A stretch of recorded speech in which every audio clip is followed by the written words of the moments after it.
Welcome to the Senatobia Bible Church podcast. Our mission is to glorify God by making disciples and multiplying churches among all nations, beginning in Senatobia, Mississippi. This podcast features our weekly sermons and other content to encourage and equip you in the mission. Let's dive into today's message. If you have your Bibles, I invite you to open with me to Genesis chapter 29, Genesis and the 29th chapter.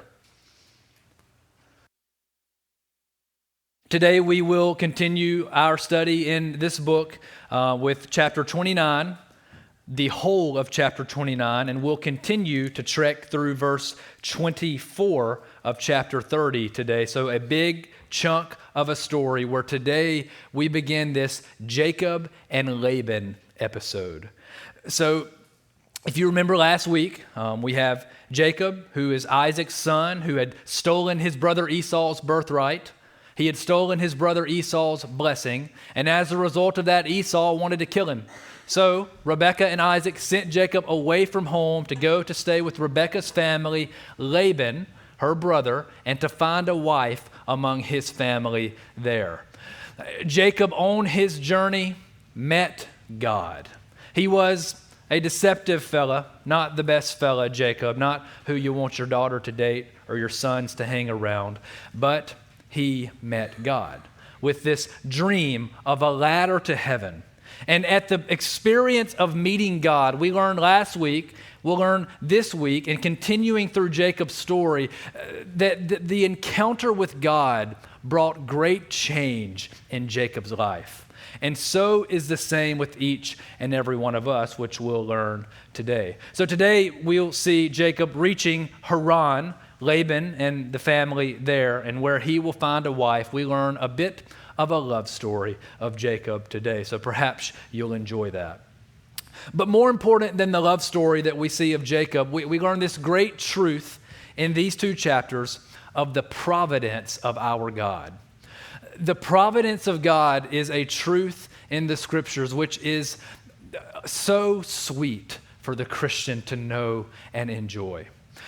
Put simply, the providence of God, that theological truth which we'll see today in these chapters and you see all throughout the Bible, is this: that your God is in control of all things, and your God is working all things together for your good.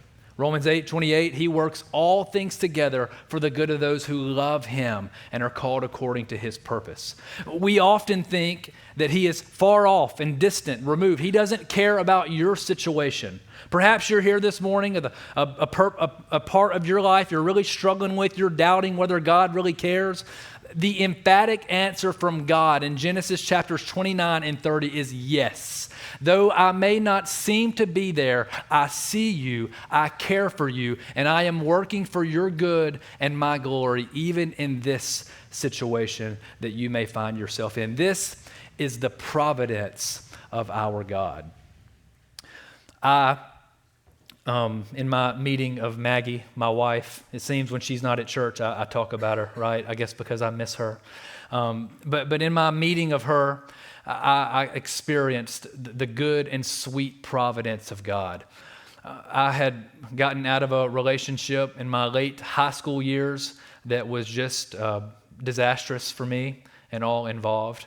And I decided to start to pray, God, if I really want to be married, I want to have a family, but if I do this of my own decision making and my own wisdom, I'll just mess it up like I did the 3 times before. It ain't going to be good. So my prayer was, God, I'm going to stop trying. I want you to provide for me a wife. And I prayed that prayer for 3 years through college, and I was like, that he don't care about me having a wife. It ain't going to happen for me. About to leave college and leave town with no wife. I was youth minister at my home church, Manti, during my college years. And one Sunday evening in Manti, Mississippi, you don't know Manti, there's population 100, middle of nowhere, about 40 minutes outside of Starkville, where I was just about to graduate school and leave town. I was preaching at my church that evening, a Sunday evening service, graduate recognition. I was the youth minister there for the students. Not only was I preaching, but I was in a boot. I had surgery on my left foot, so I was preaching in a boot. Preacher Zach was like, "Come on up and do it if you can stand on the boot and do it." So I did it. I limped up on that stage to preach God's word to those students that evening, and sitting far back left was Maggie. How in the world would she end up in Manti, Mississippi on a Sunday evening, middle of nowhere, random night?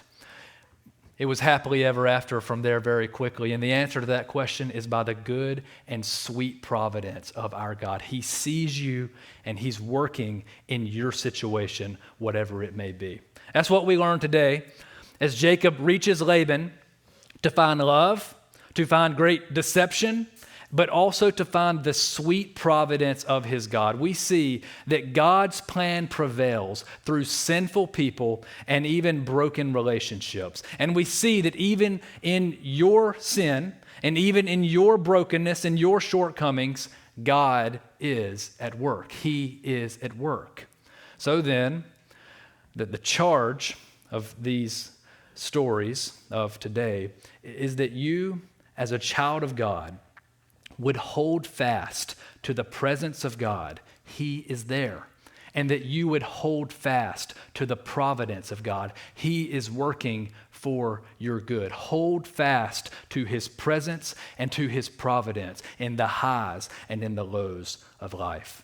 Thus we see in these verses two ways God grows you. He grows you by his powerful presence, and he grows you by his sweet providence. So, let's take in something of a love story of Jacob reaching Laban in Haran and meeting his wives. We'll start with verses 1 through 12 of chapter 29, if you will follow as I read these verses.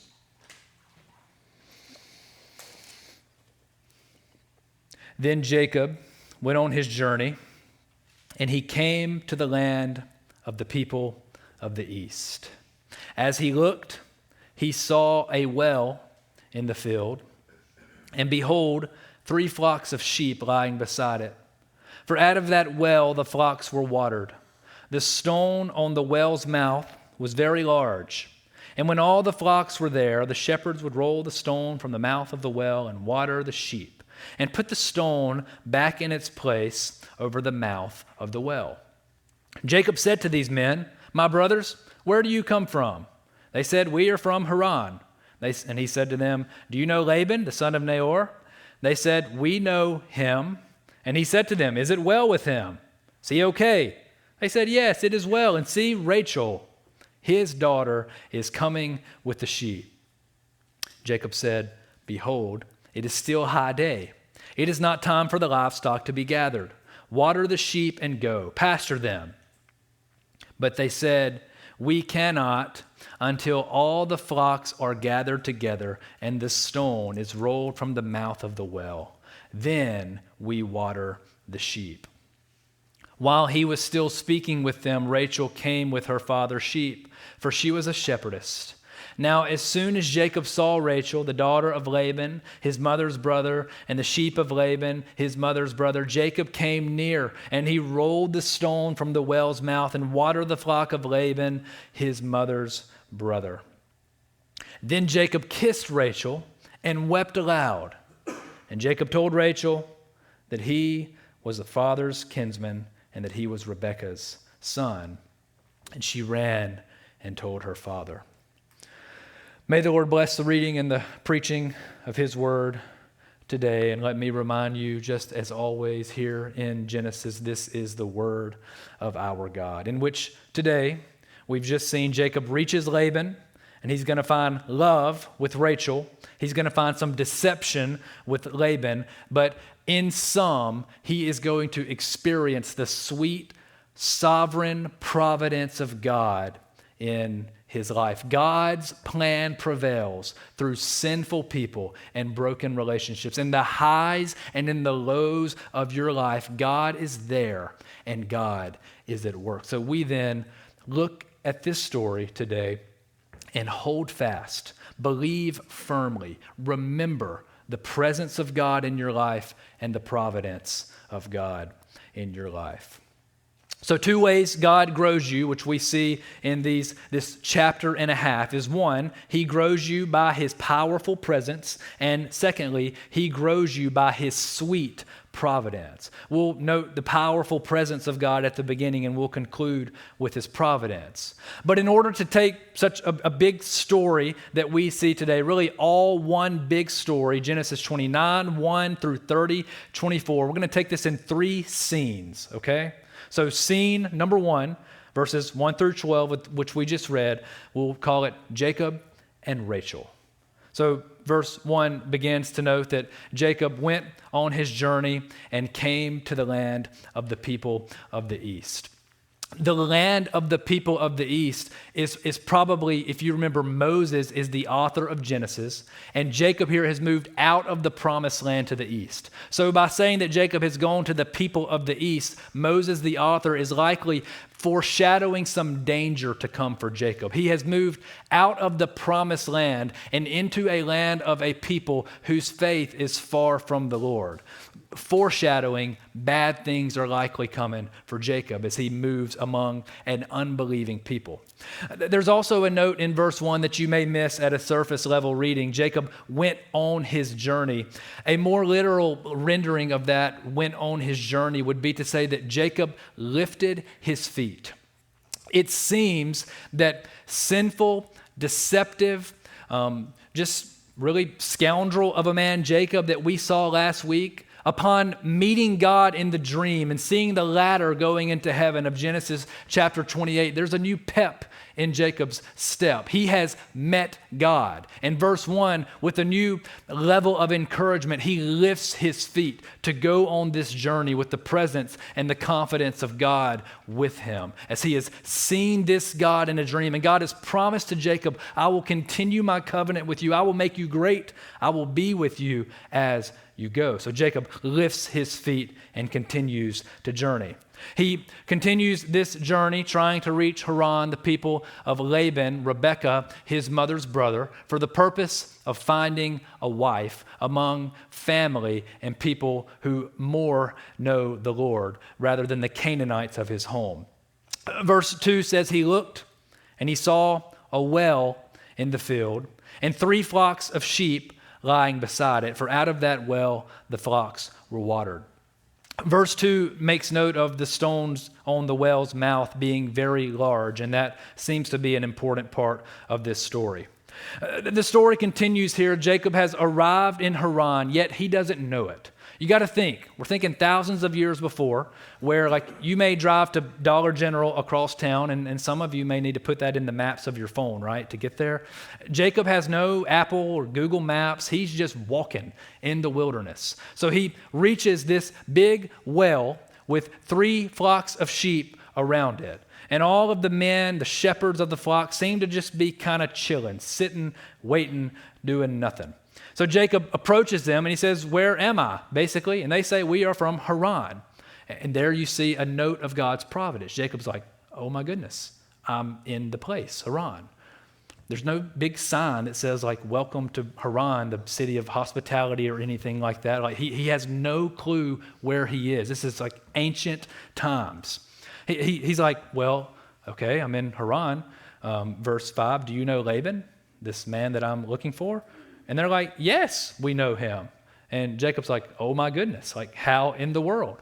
Is it well with him? Is he alive? Like we don't know if he's even alive. You're not texting or tweeting things out knowing that people are alive these days. And he says, is it well with him? And verse 6, they say, yes, it is well. And would you know it? See, his daughter Rachel is walking down with the sheep.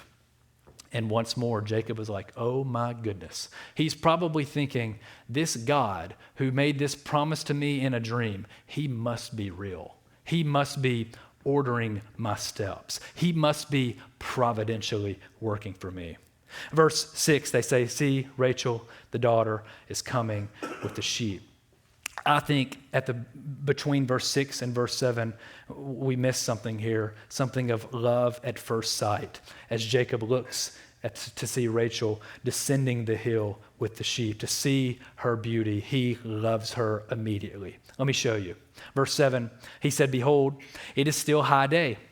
It is not time for the livestock to be gathered together. This is Jacob speaking to the shepherds who are sitting around the well. He says, water the sheep and go pasture them. What Jacob is basically saying there, at the best of my estimation, is this beautiful woman is coming among the family that I'm supposed to find a wife in. Water your sheep and get out of here so I can meet this girl and talk to her. Leave. Like any men in the room have had a conversation like that before. Leave and let me have my shot. He says, water the sheep and go. But verse 8, in contrast to Jacob lifting his feet and springing his step to follow the Lord with a new level of encouragement, these shepherds seem to be lazy shepherds. Verse 8, we cannot until all the flocks are gathered together and the stone is rolled from the mouth of the well. Remember this stone on the mouth of the well. It's big and it's heavy. And it seems there's these lazy shepherds with their flocks of sheep around it. They don't want to remove the stone to water. They're like, we're going to wait till all the sheep and all the shepherds get here. We're going to remove it just one time because I don't want to be the one to do it. Any among those shepherds might have thought, we're going to remove it one time, and maybe somebody else will do it, we'll have a lot of help, and we'll water the sheep all at one time and then go back home. So they're just kind of sitting here, not wanting to deal with the big stone, not wanting to water the sheep. They're procrastinating their hard work ahead. But Jacob, with a new spring in his step, verse 9, he's still speaking with them. Rachel came with her father's sheep, for she was a shepherdess.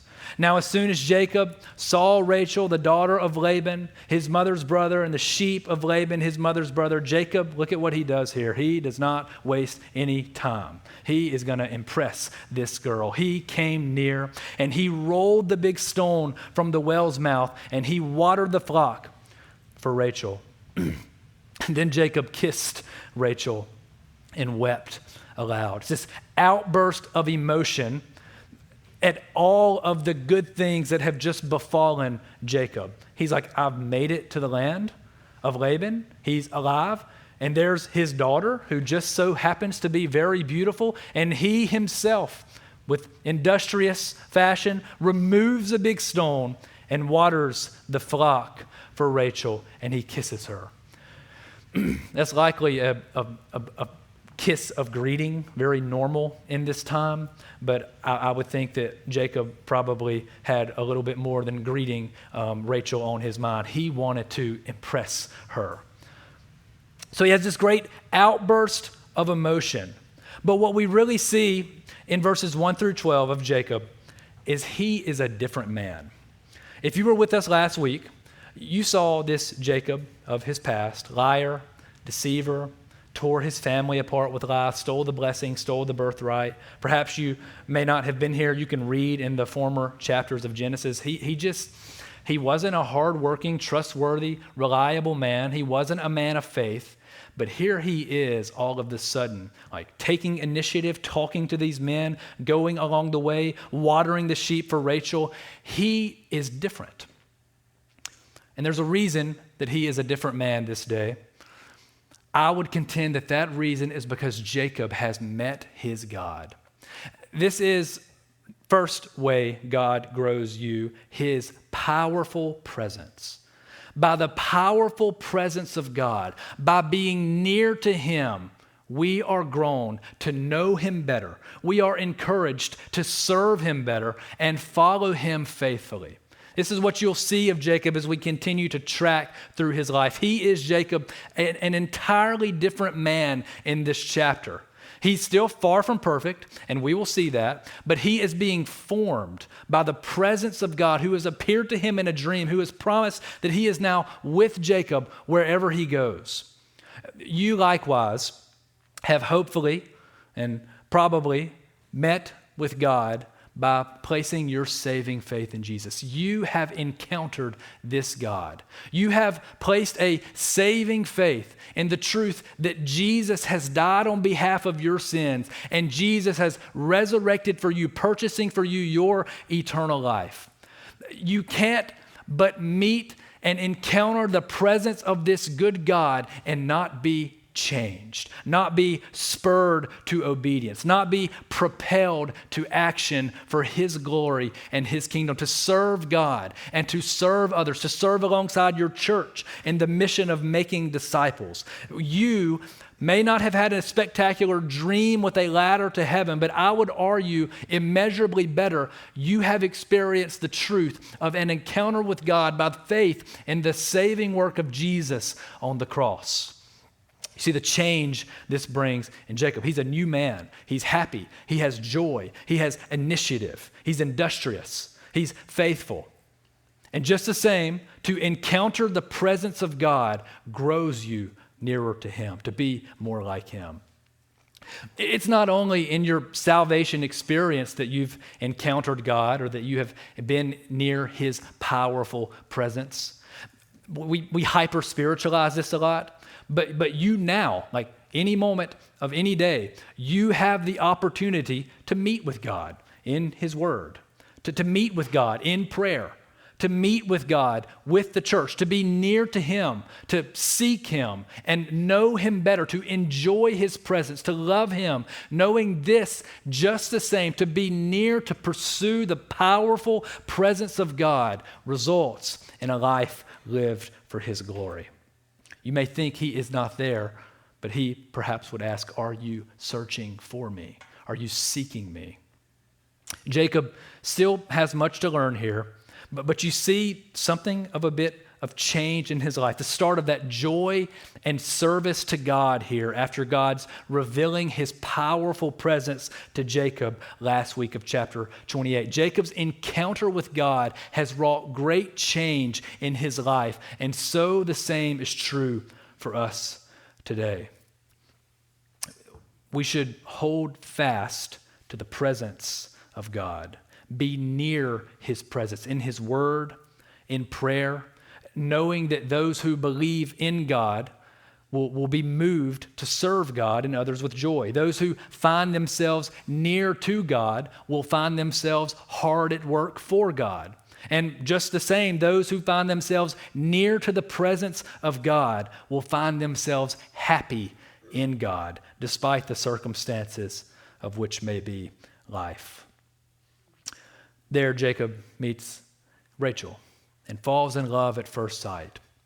Verse 12 continues, Jacob told Rachel that he was her father's kinsman and that he was Rebekah's son. And she ran and told her father. She runs to tell Laban. Scene 1, Jacob and Rachel. Scene 2 takes a turn for the worse here with Jacob and Laban. Look at verses 13 through 30. We have this interesting encounter with Jacob and his soon-to-be father-in-law, Laban. Verse 13, as soon as Laban heard the news about Jacob, his sister's son, he ran to meet him, and he embraced and kissed him and brought him to his house. Jacob told Laban all these things. And Jacob said to him, surely you are my bone and my flesh. And he stayed with him a month. So Laban meets Jacob with a hint of encouragement. He's excited. He welcomes him in. But the story continues. Then Laban, verse 15, said to Jacob, because you are my kinsman, should you therefore serve me for nothing? Laban is saying, what should be your wages in return for the service you'll provide for me while you're living here with me? This word serve is used all throughout this story, and you really see that Jacob becomes something of a slave of Laban. He will not let him go. He becomes entrapped in this service. And here you see Laban's deceptive, conniving schemes. He says, tell me, Jacob, being all welcoming, probably with a smile on his face, what shall your wages be? Verse 16, Laban had 2 daughters. The name of the older was Leah. The name of the younger was Rachel, whom Jacob had just met. Leah's eyes were weak, but Rachel was beautiful in form and appearance. It's a strange verse 17 there. A simple way of saying it is Jacob was attracted to Rachel, not Leah. Verse 18 says that Jacob loved Rachel, and he said to Laban, "What will your wages be? I will serve you 7 years for your younger daughter, Rachel." Laban said, "It's better that I give her to you than I should give her to any other man, so you stay with me." Laban being all nice and smiley here, but he's a deceiver, much like Jacob used to be. And here, he's a happy man because he secured good work for 7 years. So Jacob, verse 20, served 7 years for Rachel, and they seemed to him but a few days because of the love he had for her. He loved Rachel. Then Jacob, at the end of those 7 years, he said, "Give me my wife, that I may go into her, for my time is completed." So Laban gathered together all the people of the place, and he made a feast for the wedding ceremony. But here comes Laban's deceptive schemes. Though Jacob agreed to work 7 years for Rachel, verse 23 says, "In the evening, Laban took his daughter Leah and brought her to Jacob, and he went into her. Laban gave his female servant Zilpah to his daughter Leah to be her servant. And in the morning, behold, it was Leah." Ancient times, dark at night, not much light there. Jacob would have easily been deceived in the dark of the night with Leah in the marriage ceremony with veil before her face. And it wasn't until the next morning, the bright of the sunrise, that Jacob sees, "Behold, I've been deceived. It's Leah. Laban tricked me for 7 years of work." And Jacob said to Laban, verse 25, "What is this that you have done? Did I not serve you for Rachel? Why then have you deceived me?" Laban said, "It is not so done in our country to give the younger before the firstborn." A very true statement from Laban that the older would be given in marriage first, but it would have been much truer had he been honest on the front end rather than deceiving Jacob. Verse 27, Laban secures another 7 years of slavitude to Jacob. He says, "Complete the week of this one, the week of the marriage ceremony, and we will give you the other, Rachel, in return for serving me another 7 years. Jacob did so. He completed her week, and then Laban gave him his daughter Rachel to be his wife. And Laban gave the female servant Bilhah to his daughter Rachel to be her servant. So Jacob went into Rachel also, and he loved Rachel more than Leah, and served Laban for another 7 years. So here you have Laban with a new Jacob, a new man who's met God. He welcomed Jacob in, and he agreed to give him Rachel for 7 years of labor, but he deceptively gave him Leah instead. The deceiver Jacob has been deceived. The deceiver Jacob has met the master manipulator Laban. This is the opposite of being in the powerful presence of God. This is the result of being distant and distracted from the Lord. Sin. Sin always in our lives will create chaos and consequences. It is no doubt to me that Jacob's past life of deception and his past life of sin has walked him right into, though he has met God, the serious and chaotic consequences of walking in sin. It is ironic. It is perhaps the providential discipline of God that Jacob has been deceived, much like he deceived his family in the past. Not only is this probably a result of Jacob's sin being deceived into marrying Leah, but he is also walking with sinners in a place whose faith is far from the Lord. And to surround ourselves under the influence of a sinful world, apart from a true faith in Jesus, is to run ourselves into much trouble.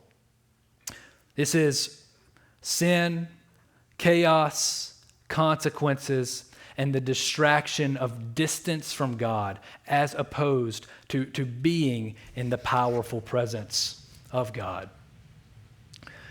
This deception and sin does not end here, but Jacob now has two wives who are going to compete for his love through the bearing of their children. Two wives who know that Jacob loves Rachel more. He doesn't love Leah at all. And this sin, this being distant from the Lord, creates even more almost humorously disastrous effects. Look at verse 31. We're going to see Leah and Rachel battle for Jacob's love through childbearing.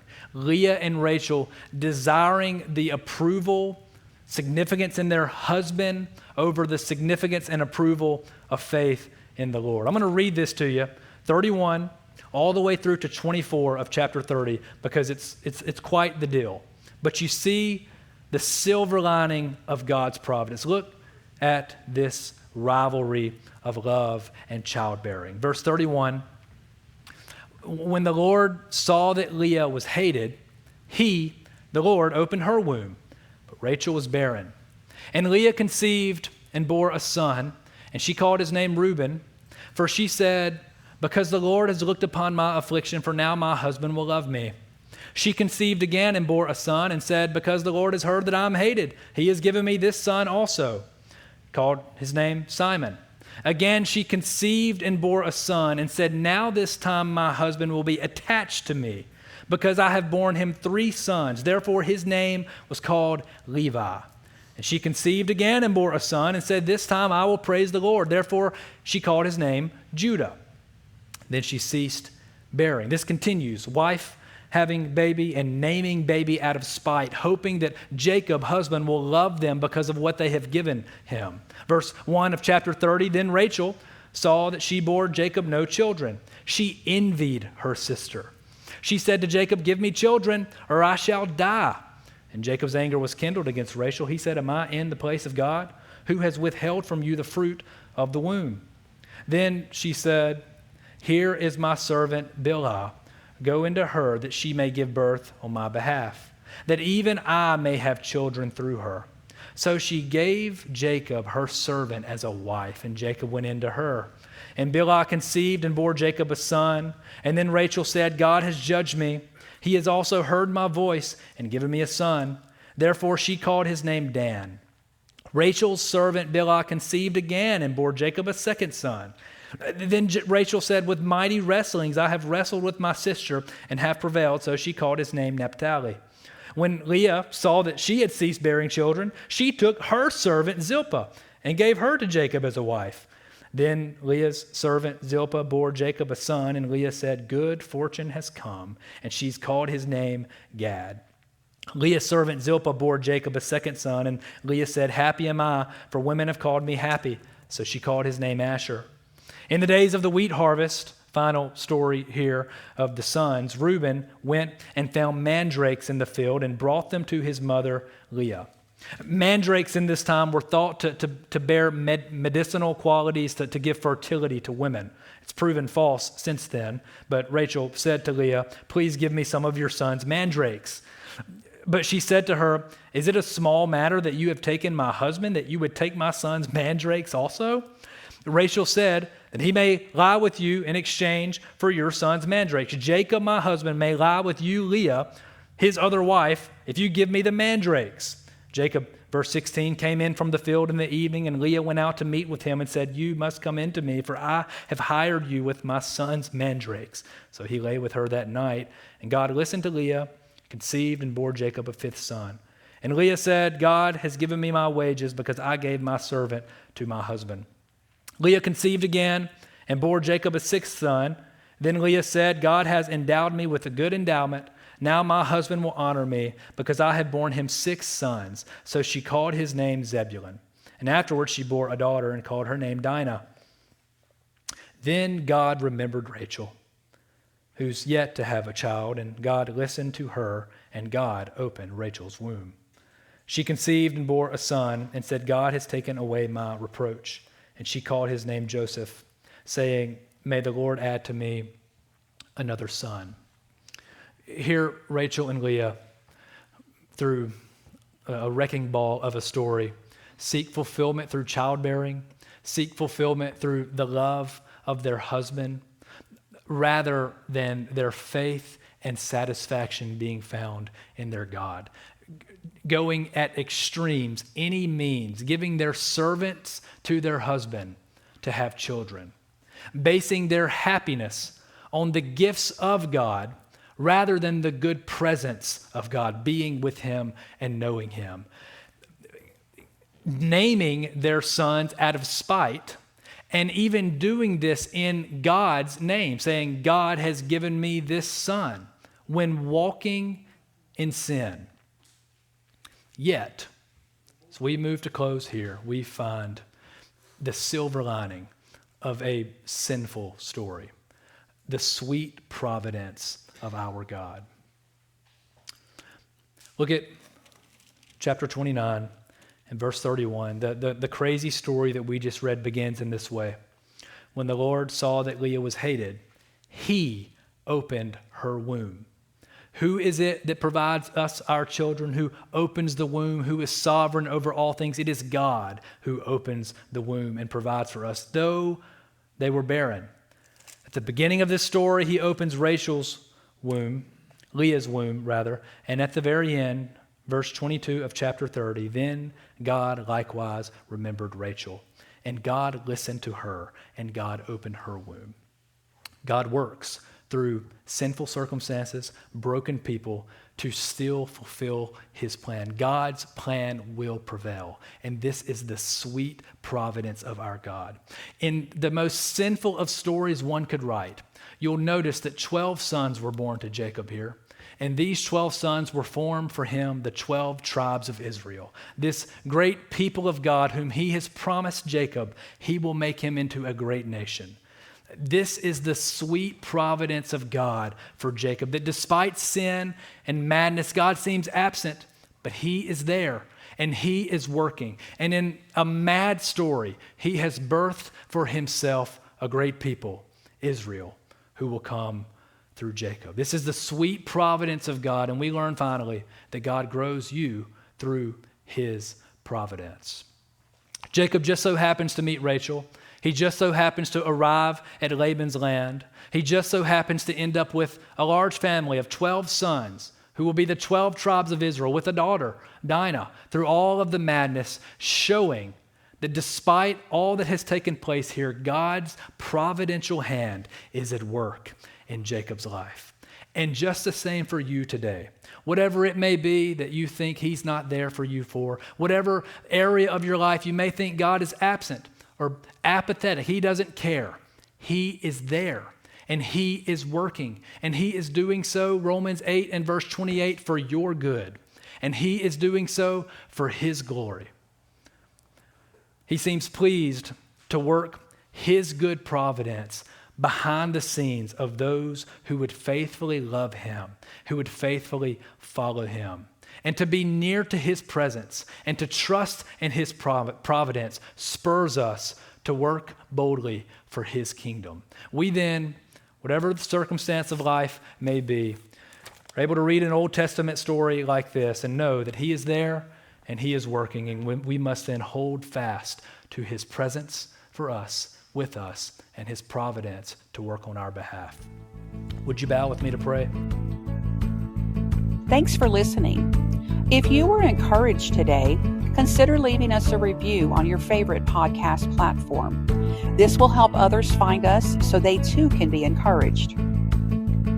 For more information about our church or ways to get involved, visit senatobiabible.org or follow us on Facebook and Instagram. Let's continue glorifying God and making disciples.